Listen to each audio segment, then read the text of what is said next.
ವೀಕ್ಷಕರಿಗೆಲ್ಲ ನಮಸ್ತೆ. ನೋಡಿ, ತಲೆ ಕೂದಲು ಶೈನಿಂಗ್ ಆಗಿ ಡ್ಯಾಂಡ್ರಫ್ ಇಲ್ಲದೆ ಸುಂದರವಾಗಿ ಕಾಣಬೇಕು ಅಂತಂದರೆ ಇದು ಮದರಂಗಿ ಸೊಪ್ಪು ಅಂದರೆ ಮೆಹಂದಿ ಸೊಪ್ಪು ಅಂತ ಹೇಳ್ತಾರಲ್ಲ, ಅದು ಸ್ವಲ್ಪ ತಗೊಳ್ಬೇಕು. ಸೊಪ್ಪು ಎಲ್ಲ ಬಿಡಿಸ್ಕೊಂಡು ಅದಕ್ಕೆ ಚಹಾ ಹುಡಿ ಹಾಕಿ ಸ್ವಲ್ಪ ಕುದಿಸ್ಕೊಳ್ಬೇಕು. ಅದರ ನೀರು, ನಂತರ ಬೀಟ್ರೋಟ್ ಇದೆಯಲ್ಲ ಅದರದ್ದು ಕೂಡ ಬೇಯಿಸ್ಕೊಂಡು ಅದರದ್ದು ಕೂಡ ನೀರು ತಗೊಳ್ಬೇಕು. ಮೊಸರು ಮತ್ತು ಲಿಂಬೆ ಹುಳಿ ಎಲ್ಲ ಹಾಕಲಿಲ್ಲ ನಾವು. ನೋಡಿ, ಈ ಥರ ಬೀಟ್ರೂಟನ್ನು ಚೆನ್ನಾಗಿ ಸಿಪ್ಪೆ ತೆಗೆದು ಅದನ್ನು ಬೇಯಿಸಿ ಅದರ ನೀರು ಕೂಡ ತಗೊಳ್ಬೇಕು. ನಂತರ ಲೋಳೆ ರಸ ಇದೆಯಲ್ಲ ಅದನ್ನು ಕೂಡ ಸ್ವಲ್ಪ ಹಾಕ್ಕೊಳ್ಬೇಕು.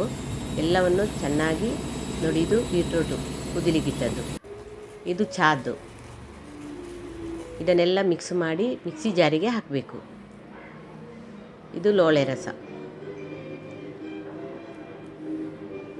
ಚೆನ್ನಾಗಿ ಮಿಕ್ಸಿ ಜಾರಿಗೆ ಹಾಕಿದ ನಂತರ ಬೇಕಾದರೆ ಕಬ್ಬಿಣದ ಪಾತ್ರೆಯಲ್ಲಿ ಒಂದು ದಿನ ಇಟ್ಕೊಳ್ಬೋದು, ಇಲ್ಲದಿದ್ದರೆ ಹಾಗೆ ಕೂಡಲೇ ಕೂಡ ಹಾಕ್ಕೊಳ್ಬೋದು. ನಾವು ತುಂಬ ಕೂದಲು ಶೈನಿಂಗ್ ಆಗಿ ಬರ್ತದೆ, ಒಳ್ಳೆಯದಾಗ್ತದೆ, ಡ್ಯಾಂಡ್ರಫ್ ಎಲ್ಲ ಬರೋದಿಲ್ಲ.